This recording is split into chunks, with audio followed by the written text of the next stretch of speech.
It's quite a hard argument to make because then you'd have to sort of work out what the life versus life metric was, as if there could be a sort of a stock exchange of lives or a foreign exchange of life. This life is worth more than this life.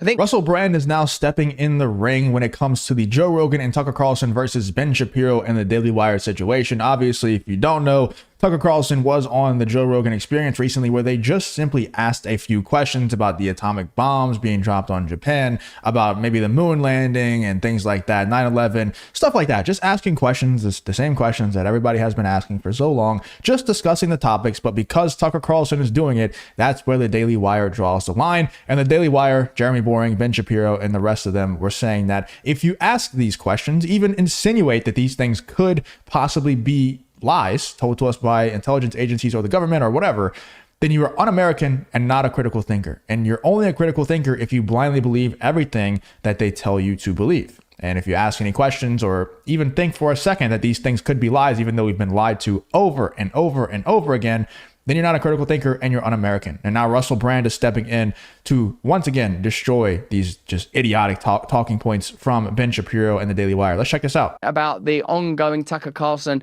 Ben Shapiro, is it a conflict? I mean, not compared to a nuclear war, it's a storm in a teacup compared to that. But Tucker on Joe Rogan made some remarks about the use of the atomic bomb. Let's have a look at that first of all to kick us off. Well, you could say the same about the atomic bomb, right? Yes, you could. And you could say that we have to develop it like Oppenheimer felt before the Nazis did. I love that. How'd that work? How'd that work? Well, I love, by the way, that people on my side, I'll just admit it, on the right, have spent the last 80 years defending dropping nuclear weapons on civilians. Like, are you joking? Right. That's just like prima facie evil. Yeah. If you can't, well, if we hadn't done that, then this, that, the other thing, that was actually a great savings. Like, no, it's wrong to drop nuclear weapons on people. And if you find yourself arguing that it's a good thing to drop nuclear weapons on people, then you are evil. Like it's not a tough one, right? It's not a hard call for you. It's not a hard call for me. So with that in mind, like, why would you want nuclear weapons? It's like just a mindless, childish sort of intellectual exercise to justify, like, oh no, it's really good because someone else will get it. How about no? How about like spending all of your effort to prevent this from happening? Would you kill baby Hitler, famously? Right. Baby Hitler hadn't actually done anything wrong, so it's out of order, really. How would you explain it? What are you doing to that baby? Well, no, now, come on. Like, people will start using that as an excuse to kill other babies. So I don't know why we're sitting back and allowing this to happen if we really believe it will extinguish the human race or enslave the human race. Like, how can that be good? Okay. I mean, that he's talking about AI right there. And that's the irony of this whole situation is that the conversation wasn't even about the atom bomb dropped on Japan. It was about AI taking over in the direction that AI is very obviously going in. All of the experts, all the smartest people in the world are saying AI is going to take over if we continue down this path, and we just continue down this path. Like, we can't stop. Like, it's just an addiction that humanity has to create our own owners in the future. Like, they're going to take over and own us in the future if we continue down this path, and we can't stop. We're just addicted to it. That's what they were talking about. And then Joe Rogan brings up, you could say the same thing about the atom bomb. We knew that was going to bring great destruction and kill a bunch of people, and yet we still did it anyway. Like, we couldn't help ourselves. We had to do it anyway. And that's how this whole conversation got started. Tucker Carlson agreed. Yes, 100%. You can compare the atom bomb to artificial intelligence. It's somewhat of the same thing, although AI is probably going to be a lot worse off for humanity overall. At least so far what we've seen from nukes. They haven't brought, the end of humanity just yet. They could in the future, but AI most certainly will, according to all the smartest people a lot smarter than me. And that's the irony of this whole thing. It wasn't even about nukes originally. Let's check out what Russell Brand has to say about this. So the way Tucker Carlson puts it, pretty difficult to disagree with that. Let's have a look what Ben Shapiro's saying. I guess he responded to Tucker's, in my view, pretty reasonable claim that nuclear bombs are, like, I guess what they continually say, I suppose, and I've not seen Ben's take yet, is, if I were to sum up what Tucker Carlson said to Joe Rogan in my own words, it would be something like, it's insane to me that people can defend not just the dropping of nukes on civilians in Japan. I know we saved these hypothetical lives that were American lives and everything like that. It's all hypothetical, though. We don't know for a fact if we did. We don't know. We can't run the simulation and figure it out. We don't know. So yes, we saved these hypothetical lives, but we still killed a bunch of civilians, and that's not a hypothetical. We killed a bunch of innocent children, women, old people, and that's not a hypothetical. It happened. And that's not just a one-time instance. We do that in, a lot of presidents have done that. Obviously, Obama famously has killed like a ton of people, dropping carpet bombs and stuff like that. But we still do it all the time. And it's not like Americans defend other countries, like Middle Eastern countries, doing it to other countries. They cheer it on like it's a sports team. That's what Tucker Carlson is saying. You guys are insane. You are defending the dropping of nukes, atom bombs, carpet bombs, anything on civilians, on children, on women, on old people in nursing homes. You're defending that, and not just defending it, but cheering it on like it's a sports team. You are insane. You are literally insane. You are evil, like Tucker Carlson is saying. And that the Daily Wire taking offense to that just kind of proves where their morals and principles are. You are evil. You are insane. That without the nuclear war, there would have been a greater loss of life. But let's unpack that a little. When it comes to isolationism, as we've discussed, there are a bunch of different perspectives within the isolationist perspective. There is the we should not get involved in foreign conflicts no matter what perspective because we need the money here at home, which means that you're also in favor of cutting spending by the government on a wide variety of other subjects.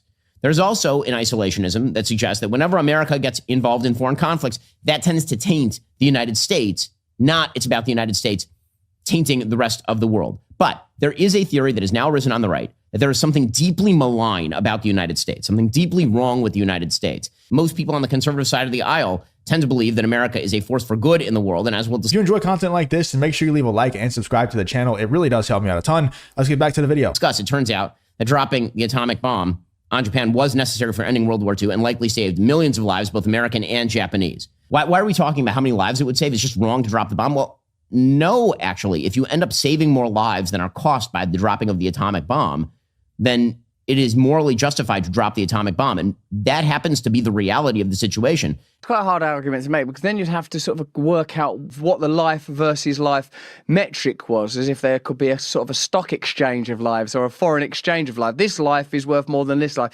I think it's all hypothetical what Ben Shapiro was talking about. These people like Ben Shapiro and Jeremy Boring, they talk about it like it's 100% fact, like they've run the simulations themselves. We don't know what would have happened if we didn't drop those bombs or if we did drop the bomb. Like we don't know what the difference would be. There's a lot of people who say Japan was about to surrender even before the bombs were dropped and everything like that. There's a lot of people like Ben Shapiro who say the complete opposite, that they were ready to send, and every single person in Japan was ready to die to continue the war and not surrender. We don't know what would have happened. So to say for a 100% fact that we did save lives, you're lying. Like you don't know. It's all hypothetical. Once you're in the territory of dropping nuclear bombs, it's hard to make any moral argument. That's my personal position, which I'd happily, of course, pursue with Ben Shapiro. I've been on Ben's shows and he's kindly ordained to be on this show. In this particular instance, I'm I'm ardently against the use of nuclear missiles. And my perspective on isolationism is this: subsidiarity. The closer power is to the people affected by it, the less likely it is there will be conflict of this scale. Because even though, as long as there have been people, there has been conflict, what we have an opportunity for now are new forms of confederacy, new forms of alliance, new forms of decentralization, new forms of anti-establishment politics that bakes in the idea that whilst you culturally run your community in this way, we run our community culturally in this way. And what you do over there is none of our business, and what we do over here is none of our business. And perhaps you might embed some what you might casually call universal principles around it. When Nagasaki and Hiroshima were bombed, was it ultimately one of the most profitable industries the world has ever seen? Was this, in fact, the keystone of the military-industrial complex? Let's have a look. A 2022 report by Ira Hefland and International Physicians for the Prevention of Nuclear War estimated that a limited nuclear war between India and Pakistan that used roughly 3% of the world's 12,000 plus nuclear warheads would kill hundreds of thousands of millions, perhaps even billions of us. A full-scale nuclear war between the United States and Russia, the study suggests, could kill up to 5 billion people within 2 years, essentially ending life as we know it in a nuclear winter. Also largely ignored are the critical voices who argued that there was no need to drop a bomb, no less two of them, on Japan, most of whose cities had already been devastated by US firebombing to end the war. Of course, I'm well aware that the British caused unimaginable incendiary damage to Dresden because of what was a retaliatory strike rather than a military one, and I believe that that was also wrong. When you're discussing principles, I suppose, from a truly ethical position, you wouldn't need to know the character or nature of the individual. The principle would apply whether it was Britain bombing Dresden or America bombing Hiroshima or Russia bombing Ukraine. You would just say, well, I'm against that. It doesn't. Yeah, if it's truly a moral or principled position, like Russell Brand is stating here, really good point, then Ben Shapiro should be fine if America were to get nuked. And obviously that's not the case because they claim to be America first, even though they were very obviously not. You'll realize that's a pattern with the Daily Wire where they like to say certain things. They like to say they're pro-free speech and then fire Candace Owens for speech. They like to say that they're America first and then they're not. And you know why they're not. If you look at the stuff that's happening in the Middle East, they're not America first. And that's a great point that Russell Brand brings up. If that's truly a moral and principled stance that you have, that it's okay because we hypothetically saved lives, then hypothetically, if Japan were the ones that developed the bomb first and they dropped it on us to force us to surrender to save Japanese lives and American lives, like you claim that we did for Japan and America with the way that we did it, then you would be fine with it. You know, that's the more, like, if you truly are taking a moral and principled stance and your only justification for us dropping those bombs is we got to save lives of Americans and Japanese, then it would have been fine if it was the other way around. And we just became part of the Japanese Empire or whatever would have happened, hypothetically. You know, that's a great point by Russell Brand there. Matter. I don't need to know which nations or individuals are involved. I have a principle around that.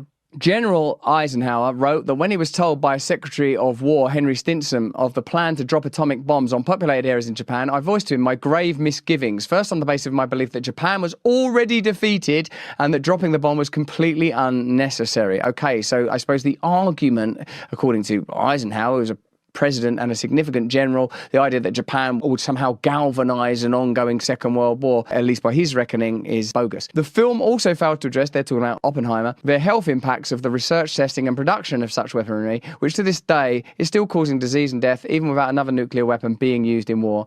Victims of... It shows how, I know this word is used a lot and it's thrown around and it's really cringy how much it's used, but it shows how privileged people in America really are. And you know, like I said, I know that word is a lot like really cringy because of how much it's used to describe like, you know, white people or privilege and stuff like that.